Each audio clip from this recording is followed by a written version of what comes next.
They took out the lactolase, which is the enzyme that we need to digest the milk. It was actually in the product. Well, they removed it. All of a sudden, then, we had lactose intolerance. We had allergies. Okay? The lactose intolerance was because we don't have the lactolase, which they, by the way, they do sell it back to you at the health food store or at the drugstore as a supplement to help you digest it. Now, the allergies primarily come from the additives that they put into modern milk. Flavors, additives, colors. Because it's not a milk product anymore. It's about as far away from it as you can get without being water. And it's not even clean water. But, so this is one of the issues that we really have. You don't have the nutrition. You don't have the vitamins. Why do they say vitamin D added? Why do they say fortified? Because it doesn't contain anything that's natural anymore. So they have to artificially do this.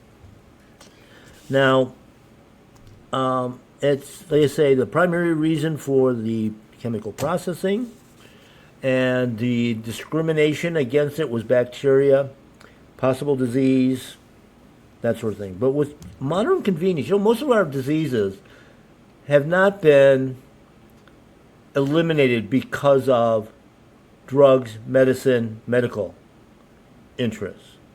They've actually made it worse. It was because we increased our quality of life. Back when these were problems, when we were having these problems, we didn't have refrigeration. In many cases, we didn't have even indoor toilets or running water. We certainly didn't have air conditioning and other climate control.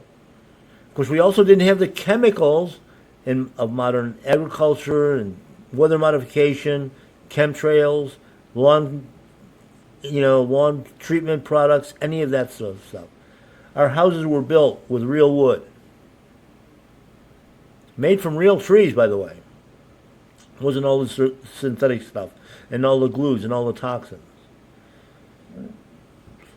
Plaster was a natural product. We're using limestone basically. Concrete, the same thing. Although there wasn't very much concrete used back then either. It was usually stone foundations. So, when we started to change this product, there's competition now. We have to produce larger and larger and larger amounts in order to stay profitable.